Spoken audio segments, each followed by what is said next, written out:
வணக்கம். டிடிஎன் தமிழொலியின் மதிய நேர செய்திகள். முதலில் தலைப்புச் செய்திகள். எதிர்பாராத நேரத்தில் நாடாளுமன்றம் கலைக்கப்படும். அரசு அதிபர் மைத்ரிபால சிறிசேன. மாணவர்கள் அனைத்து துறைகளிலும் சிறந்து விளங்க வேண்டும். வடமாகாண முதலமைச்சர் சி.வி. விக்னேஸ்வரன். ரம்லான் நோன்பை முன்னிட்டு பிரதமர் நரேந்திர மோடி முஸ்லிம் மக்களுக்கு வாழ்த்து. அமெரிக்க தேவாலயத்தில் துப்பாக்கி சூடு, 9 பேர் பலி.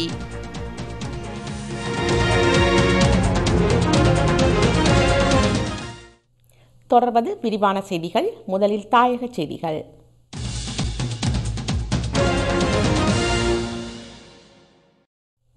எவரும் எதிர்பாராத விதத்தில் விரைவில் திடீரென நாடாளுமன்றம் கலைக்கப்படும் என்று அரசு அதிபர் மைத்ரிபால சிறிசேன தமிழ் முற்போக்கு கூட்டணியிடம் உறுதியளித்துள்ளதாக தகவல் வெளியாகியுள்ளது. நேற்று தமிழ் முற்போக்கு கூட்டணியின் தலைவர் மனோ கணேசன், பிரதி தலைவர்களான அமைச்சர் பழனி திகாம்பரம், ராஜாங்க அமைச்சர் வி. ராதாகிருஷ்ணன் ஆகியோர் அரசு அதிபர் மைத்ரிபால சிறிசேனவை அரசு அதிபர் செயலகத்தில் சந்தித்து கலந்துரையாடினர். இதன்போது அரசு அதிபர் மேற்கண்டவாறு தெரிவித்துள்ளார். குறித்த சந்திப்பு தொடர்பில் தமிழ் முற்போக்கு கூட்டணியின் தலைவர் மனோ கணேசன் கூறிய போது, எமது சந்திப்பின் போது பல்வேறு விடயங்களை நாம் கலந்துரையாடினோம்.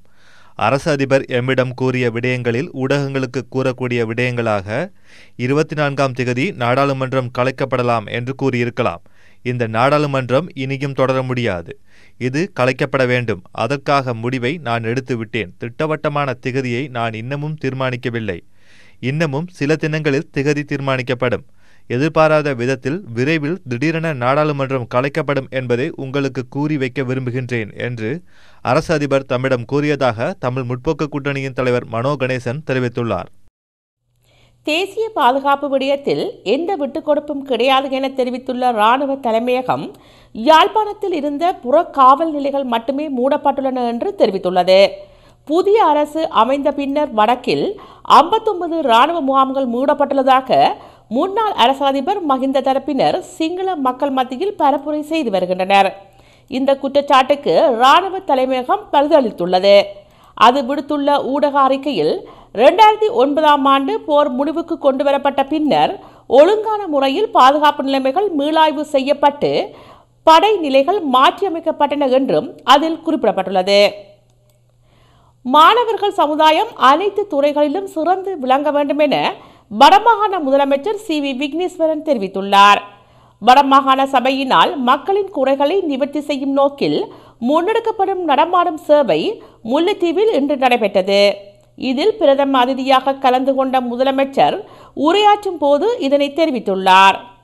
எமது மாணவர்கள் வெறும் வெட்டு சுரைக்காய்களாக மட்டும் இருந்து விடாது, சமுதாயத்தின் அனைத்து தேர்ந்தெடுத்தாலும் அந்த துறையில் மேம்பட்டவர்களாக விளங்கக்கூடிய பல்துறை விற்பனர்களாக மாற வேண்டும். அவ்வாறு மாற்றி எடுப்பது ஆசிரியர் சமூகத்தின் பாரிய கடப்பாடாகும்.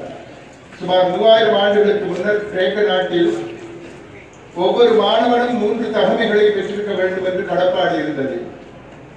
அம்பெய்தல், குதிரை ஓட்டல், உண்மை பேசுதல் ஆகிய 3ஐயுமே கிரேக்க அதிகார பீடம் அக்காலத்திய மாணவ சமுதாயத்திடமிருந்து எதிர்பார்த்தது. இன்று காரோட்டல், கணனி மேய்தல், உண்மை பேசுதல் ஆகிய 3ஐயும் ஆண் பெண் இருசாராரும் படிக்க வேண்டும். இது காலத்தின் கட்டாயம். அன்றும் இன்றும் உண்மை பேசுதல் பொதுவாக இருப்பதை நீங்கள் உணர்வீர்கள். முரண்பாடு இல்லாத வாழ்க்கையை வாழ்வதற்கு உண்மை பேசுதல் மிக முக்கியமானது ஒன்றாக அமைகின்றது. முடிந்த வரையில் உண்மையை பேச மாணவ சமுதாயம் முன்வர வேண்டும். இப்பகுதி மாணவ மாணவியர் விளையாட்டுப் போட்டிகளில் பாடசாலை மட்டம், கோட்ட மட்டம், மாகாண மட்டம், தேசிய மட்டம் என பல மட்டங்களிலும் மிகச்சிறந்த பெறுபவர்களை பெற்றுக் கொள்வதை காணக்கூடியதாக மாடுகளையும் பசுக்கன்றுகளையும் பிடித்து கட்டில் இடுவதற்காக அவற்றுடன் சேர்ந்து ஓடி ஓடி நல்ல பயிற்சியை பெறுகின்றார்கள். இயற்கையோடு ஒன்றி உடல் வளம் பெறும் உங்களை தொடர்ந்து அவ்வாறான உடல் உழைப்பில் ஈடுபட்டு வர வேண்டுகின்றேன். இயற்கையான சூழலில் நீண்ட தூர ஓட்டத்தில் ஈடுபட்டு வரும் பல ஆப்பிரிக்க வீர வீராங்கனைகள் எவ்வாறு தூர ஓட்ட போட்டிகளில், மரதன் போட்டிகளில் உலக வீர வீராங்கனைகளாக பிரகாசிக்கின்றார்கள் என்பதை நீங்கள் அறிந்து கொண்டிருப்பீர்கள். எனவே கல்வியும் விளையாட்டும் ஒருங்கே உங்கள் வாழ்வில் முக்கிய இடம் பெற்றால் நீங்கள் முன்னேறலாம். எதிர்காலத்தில் நீங்கள் யாவரும் சிறந்த கல்விமான்களாகவும் சிறந்த விளையாட்டு வீர வீராங்கனைகளாகவும் மாற வேண்டும் என்று வாழ்த்துகின்றேன். நான் கருதி அடுத்து இன்று எங்களுடைய மக்கள் சேவை சம்பந்தமாக ஒரு சில வார்த்தைகள். மக்களை இன்று வர கூறிவிட்டு நான் சற்று தாமதமாகியதற்கு காரணம் காட்ட வேண்டும். இன்று காலை 1 மணியிலிருந்து 6 மணி வரையிலே மக்களினுடைய கோப்புகளையும் ஃபைல்ஸையும் அவர்களுடைய கடிதங்களுக்கும் பதிலளிப்பதற்காக ஒரே இடத்திலே இருந்து களைத்து போய் சற்று அயர்ந்து தூங்கிவிட்டதால் நான் இன்று உங்களிடம் வருவதற்கு தாமதமாகிவிட்டது. அந்த தாமதத்திற்கு உங்களிடமிருந்து மன்னிப்பு கோருகின்றேன். இந்த மக்கள் சேவை 2வது முறையாக எங்களுடைய வடமாகாண சபையினால் நடாத்தப்படுகின்றது. மக்களோடு மக்களாக நாங்கள் உங்கள் இடத்தில் வந்து உங்களுடைய குறைகளை கேட்டறிந்து அவற்றிற்கு எங்களுடைய அலுவலர்கள், அதிலே முக்கியமாக நாங்கள் சேவை செய்யும் போது நாங்கள் எங்கு இருக்கின்றோமோ அங்கு நோக்கி நீங்கள் வர வேண்டும் என்ற அந்த கருத்தை நாங்கள் மறுத்து நாங்கள் உங்களிடம் வர வேண்டிய ஒரு கட்டத்தை நாங்கள் உருவாக்கியுள்ளோம். யாழ்ப்பாணத்தில் இடம்பெறும் வன்செயல்களை கண்டித்தும் அதனை தடுக்கும் வகையிலும் காவல்துறை மிதியுந்து ரோந்து சேவை இன்று ஆரம்பித்து வைக்கப்பட்டுள்ளது. குறித்த மிதியுந்து ரோந்து சேவையை யாழ் காவல்துறை நிலைய பொறுப்பதிகாரி வூட்லர் ஆரம்பித்து வைத்தார். குறித்த சேவையினூடாக யாழ்ப்பாணத்தில் இடம்பெறும் வன்செயல்களை கட்டுப்படுத்தும் முகமாகவும் போதைப் பொருட்களை மாணவர்கள் மத்தியில் விநியோகிப்பவர்களை மறைமுகமாக கண்டுபிடிக்கவும் சட்டவிரோத மதுபான விற்பனை போன்றவற்றுடன் முக்கியமாக வீதிகளில் செல்லும் பெண்களுக்கு இடையூறு மற்றும் தகாத வார்த்தைகளை பிரயோகங்களை மேற்கொள்பவர்கள் என்பவர்களை கண்காணிக்கவும் குறித்த சேவை ஆரம்பித்து வைக்கப்பட்டுள்ளமை குறிப்பிடத்தக்கது. மனிதாபிமான நடவடிக்கைகள் தொடர்பில் கவனம் செலுத்த ஸ்ரீலங்காவின் புதிய அரசாங்கத்துக்கு ஐக்கிய நாடுகள் மனித உரிமைகள் பேரவை கால அவகாசம் வழங்க இணங்கியுள்ளது. ஐக்கிய நாடுகள் ஜெனீவா கட்டடத்தில் இடம்பெற்ற கலந்துரையாடலின் போது இந்த இணக்கம் ஏற்பட்டுள்ளதாக தகவல் வெளியாகியுள்ளது. இதன்போது போரினால் பாதிக்கப்பட்டவர்களுக்கு நீதியை உறுதி செய்யும் அரசாங்கத்தின் செயல்பாடுகள் குறித்து கேள்வி எழுப்பப்பட்டது. இந்த கலந்துரையாடலை IBN சீனா அமைப்பு, கொலெக்டிவ் லா பே ஓ ஸ்ரீலங்கா, நாடு கடந்த தமிழீழ அரசாங்கம், சர்வதேச குற்றவியல் தடுப்பு மற்றும் இனப்படுகொலைக்கு எதிரான அணைப்பு என்பன ஏற்பாடு செய்திருந்தன. ஸ்ரீலங்கா அரசு தரப்பின் மீது தமிழர்கள் மீதான போர் குற்றச்சாட்டு எழுப்பப்பட்டுள்ளது. இந்த நிலையில் அந்த அரசாங்கத்தினால் எவ்வாறு நீதியை ஏற்படுத்த முடியும் என்று கலந்துரையாடலில் பங்கேற்றோர் கேள்வி எழுப்பினர். அதே நேரம் ஸ்ரீலங்காவின் அரசாங்க தரப்பில் தமிழர்கள் தொடர்பான அடிப்படை அரசியலில் மாற்றங்கள் ஏற்படவில்லை என்பதில் கலந்துரையாடலில் ஈடுபட்டவர்கள் இணங்கினர். பேராசிரியர் மணிவண்ணன் தமது கருத்தில் இலங்கையின் தேர்தல் அமைப்பு மாற்றத்தினால் அரசியல் மாற்றத்தை கொண்டு வராது என்று தெரிவித்துள்ளமை குறிப்பிடத்தக்கது. வெள்ளை பகுதியில் இன்று அதிகாலை இடம்பெற்ற ஊந்துருளி விபத்தில் சம்பவ இடத்திலேயே ஒருவர் உயிரிழந்துள்ளதோடு 2 படுகாயமடைந்த நிலையில் மருத்துவமனையில் சேர்க்கப்பட்டுள்ளனர். யாழில் இருந்து வெள்ளை நோக்கி அதிவேகத்தில் பயணித்துக் கொண்டிருந்த ஊந்துருளி ஒன்று வேக கட்டுப்பாட்டை இழந்து வீதியின் ஓரத்தில் இருந்த பூச்சாடியை மோதி தள்ளி வீதியின் அருகில் இருந்த பனை மரத்துடனும் மோதி விபத்துக்குள்ளானது. இவ்விபத்தில் ஊந்துருளியில் பயணித்தவர் தலை சிதறி சம்பவ இடத்திலேயே உயிரிழந்துள்ளார். இதேவேளை குறித்த ஊந்துருளியில் 3 பயணித்திருந்ததுடன் ஏனைய 2 பலத்த காயங்களுக்குள்ளாகி ஒருவர் மந்துகை மருத்துவமனையிலும் மற்றவர் மேலதிக சிகிச்சைக்காக யாழ் போதனா வைத்தியசாலைக்கும் மாற்றப்பட்டுள்ளார் என்பது குறிப்பிடத்தக்கது. யாழ் வெலிகாமம் வடக்கில் உயர் பாதுகாப்பு வலயத்திற்கு உட்பட்டிருந்த பொதுமக்களுக்கு சொந்தமான ஒரு பகுதி நிலம் மீள்குடியேற்றத்திற்கு அனுமதிக்கப்பட்டு 3 மாதங்கள் கடந்துள்ள போதும் மீள்குடியேற்றம், மக்களுக்கான தற்காலிக வீடுகள் உள்ளிட்ட அடிப்படை வசதிகள் எவையும் வழங்கப்படவில்லை என மக்கள் குற்றம் சாட்டியுள்ளனர். மிஸ்ஸஸ் தவனேசன் 235 விதான பிரிவு கீழே இருக்கிறோம். இப்போ குடியேற்றத்துக்கு வந்து அரசாங்கம் செய்த உதவிகளோட எங்கண்ட பொருளாதார உதவியும் எங்கண்ட சொந்த பணங்களையும் போட்டு தான் நாங்கள் இந்த காணிகள் எல்லாத்தையும் திருத்துறோம். சில 235 கிராம சேவை பிரிவுகளில் சில பகுதியும் விடையில, குறிப்பாக நடேஸ்வரா கல்லூரி பகுதி, குருவீதி என்று பேர் போன ஒரு குருநாத சுவாமி கோயில் என்று இருக்கு. அந்த பகுதியில் உள்ள பகுதியென்னும் விடையில்லை. அதில் உள்ள மக்கள் பெரும் சிரமத்துக்கு உள்ளார்கள். குறிப்பாக அந்த நடேஸ்வரா கல்லூரியில் படிக்கிற மாணவர்கள் எல்லாம் பல இடம்பெயர்ந்து பல பாடசாலைகள் ஆரம்ப கல்லூரியிலிருந்து ஆனால் நடேஸ்வரா கல்லூரி ஒரு பெரிய ஒரு எத்தனையோ ஆண்டு காலமாக பிரசித்தி பெற்ற யாழ்ப்பாணத்தில் ஒரு பிரசித்தி பெற்ற பெரிய பள்ளிக்கூடம். ஆனால் அதுக்கு இன்னும் அரசாங்கம் அங்கால போகிறதுக்கு எங்களுக்கு இன்னும் விடவே இல்லை. அதனால் மக்களும் கொஞ்சம் அந்த பாடசாலையை மீண்டும் திறந்து மக்களுக்கு உதவி செய்து குறிப்பாக மாணவர்களுக்கு சொந்த பாடசாலையில் படிக்கக்கூடிய வசதியை தந்தால் மிகவும் சந்தோஷம். என்னோட பேர் ரேவதி. நான் யாழ்ப்பாணத்தில் குருரோட்டில் காங்கிரஸ் வந்தில் குருரோட்டில் இருக்கிற ஆள். 25 வருஷத்துக்கு பிறகு எங்கள் இடத்துக்கு வந்திருக்கிறோம். நாங்கள் எங்களுக்கு எங்கே இருந்தாலும் கூட எங்களோட மண்ணில் எங்களோட கிராமத்தில் இருக்கிற மாதிரி ஒரு நிம்மதி வேறு எங்கேயுமே கிடைக்கல. அதுவும் ரொம்ப சிரமத்தின் மத்தியில் தான் நாங்கள் இங்கே வந்திருக்கிறோம். எங்களோட காணியை துப்புரவாக்கிட்டோம். இப்போ ஒரு சின்ன வீடு மாதிரியெல்லாம் செஞ்சு இங்கேயே தான் சமைச்சு சாப்பிட்றது அப்படியெல்லாம் இருக்கிறோம். அதில் எங்களுக்கு ரொம்ப சந்தோஷமாகவும் இருக்குது. ஆனாலும் இன்னும் எங்களோட கிராமத்தை முன்னேற்றத்துக்கு லைட் வசதிங்க அது ஒன்றும் இல்லை. யாழ் கொக்குவில் பகுதியில் அமைந்துள்ள பாடசாலை ஒன்றில் உயர்தரத்தில் கல்வி பயிலும் மாணவர்கள் 4 மாவா என்ற போதைப் பொருளை வைத்திருந்த குற்றச்சாட்டில் சிறுவர் நன்னடத்தை அதிகாரிகளால் பிடிக்கப்பட்டுள்ளனர். குறித்த சம்பவம் இன்று காலை கொக்குவில் பகுதியில் உள்ள பாடசாலை ஒன்றில் இடம்பெற்றுள்ளதோடு அவர்களிடம் தொடர்ந்தும் விசாரணைகளை மேற்கொண்டு வருவதாக செய்திகள் வெளியாகியுள்ளது. மலையகத்தில் பெய்து வரும் கடும் மழை காரணமாக பல பகுதிகளில் மண் சரிவுகள் ஏற்பட்டுள்ளது. மலையகத்தில் இடையிடையே பெய்து வரும் கடும் மழை காரணமாக கட்டன் நகருக்கு அண்மையில் அமைந்துள்ள குடியிருப்புகளுக்கு செல்லும் பல வீதிகளில் மண் சரிவு ஏற்பட்டுள்ளது. இதனால் அக்குடியிருப்புகளுக்கான போக்குவரத்து பாதிப்படைந்துள்ளதுடன் மக்களின் அன்றாட வாழ்வியல் நடவடிக்கைகளும் பாதிப்படைந்துள்ளன. இதேவேளை இன்று காலை முதல் தொடர்ச்சியாக மழை பெய்து வருவதால் மக்களை அவதானத்துடன் செயற்படுமாறு கட்டன் டிகோய நகர சபையும் கட்டன் காவல்துறையினரும் வேண்டுகோள் விடுத்துள்ளனர். தொடர்வது இந்திய செய்திகள்.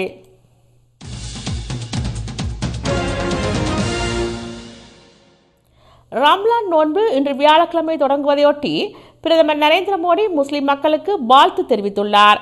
இது தொடர்பாக அவர் தனது ட்விட்டரில் முஸ்லிம் மக்களுக்கு என் வாழ்த்துக்கள். இந்த ரம்லான் அனைத்து மக்களுக்கும் அமைதியையும் மகிழ்ச்சியையும் நல்கட்டும். ரம்லான் நோன்பு மேற்கொள்ளப்படும் இந்த புனித மாதத்தில் சமுதாயத்தில் ஒற்றுமையையும் நல்லிணக்கத்தையும் மேம்படுத்த வேண்டும் என தெரிவித்துள்ளார். தமிழக முதல்வர் ஜெயலலிதா மீதான சொத்து குவிப்பு வழக்கில் கர்நாடக அரசு அடுத்த வாரத்தில் உச்ச நீதிமன்றத்தில் மேல்முறையீட்டு மனு செய்ய இருப்பதாகவும் அதற்கான பணிகள் அரசு வழக்கறிஞர் ஆச்சாரியா தலைமையில் தீவிரமாக நடந்து வருவதாகவும் தகவல் வெளியாகியுள்ளது.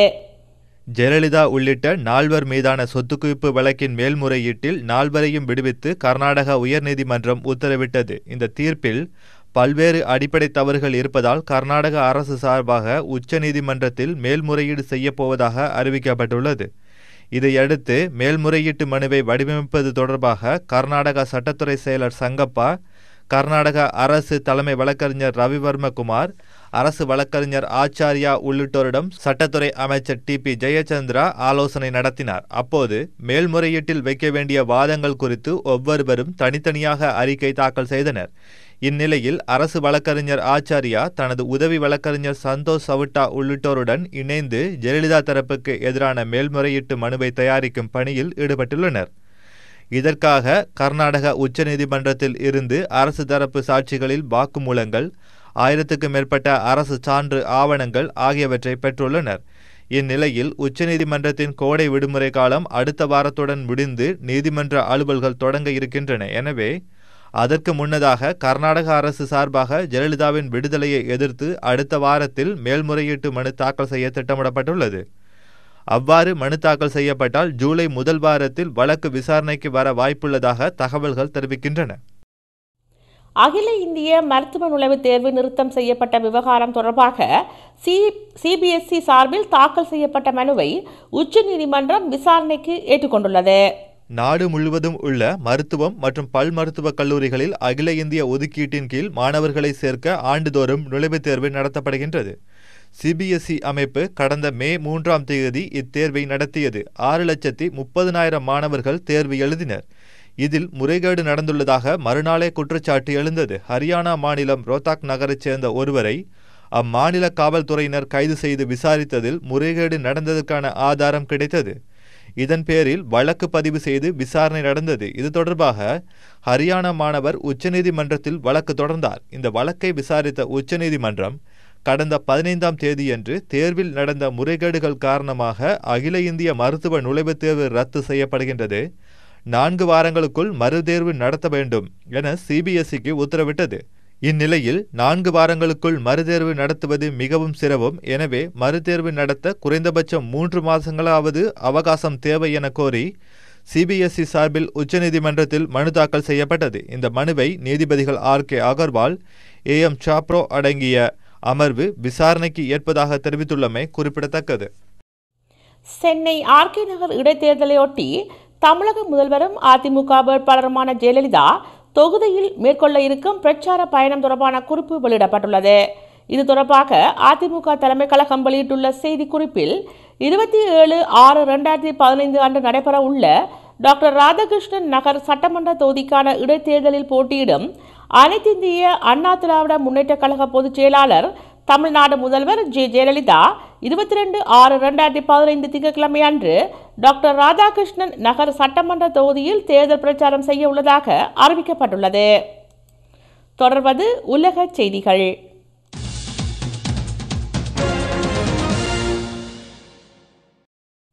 அமெரிக்காவில் ஒரு அமெரிக்க தேவாலயத்தில் நடைபெற்றுக் கொண்டிருந்த பிரார்த்தனை கூட்டத்தில் 9 பேரை சுட்டுக் கொன்ற ஒரு வெள்ளை இன துப்பாக்கிக்காரரை அந்நாட்டு காவல்துறையினர் தேடி வருகின்றனர். இந்த தாக்குதலை ஒரு வெறுப்புணர்வு குற்றமாக கருதுவதாக தெற்கு நகரான சால்ஸ்டனில் இருக்கும் காவல்துறையினர் தெரிவித்துள்ளனர். காவல்துறையினர் தேடி வரும் நபரின் வயது 20 இருக்கும் என்பதோடு அந்த தேவாலயத்தின் மத போதகர் கிளமெண்டா பிங்க்னியும் கொல்லப்பட்டிருக்கலாம் என்று நம்பப்படுகின்றது. தாக்குதல் நடந்த இந்த இமானுவேல் தேவாலயம் அமெரிக்காவின் மிக பழமையான அமெரிக்க தேவாலயங்களில் ஒன்றாகும் என்பது குறிப்பிடத்தக்கது. உலக அளவில் பல்வேறு அடக்குமுறைகள் மற்றும் போர்கள் காரணமாக சொந்த வாழ்விடங்களை விட்டு பலவந்தமாக வெளியேற்றப்பட்டு வருபவர்களின் எண்ணிக்கை முன்பு எப்போதையும் விட மிக அதிகபட்சமாக உயர்ந்திருப்பதாக ஐநா மன்றம் தெரிவித்துள்ளது.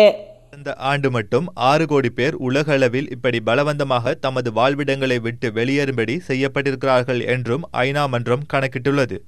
இப்படியான அகதிகளில் சரிபாதிக்கும் அதிகமானவர்கள் சிறார்கள்.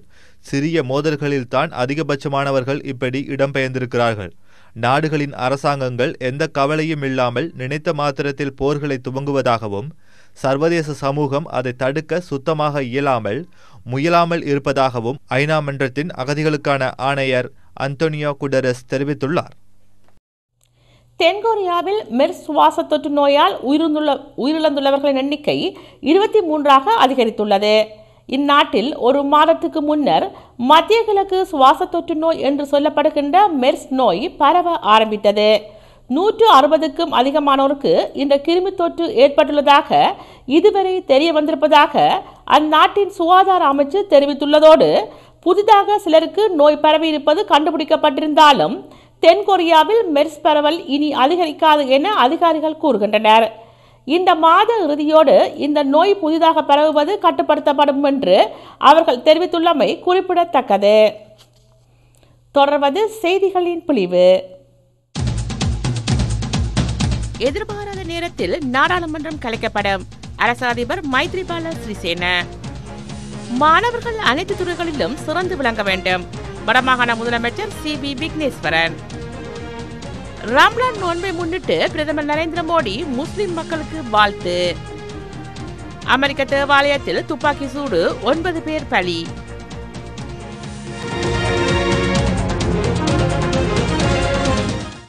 இத்துடன் TTN தமிழொலியின் மதிய நேர செய்திகள் நிறைவு பெறுகின்றன. நன்றி, வணக்கம்.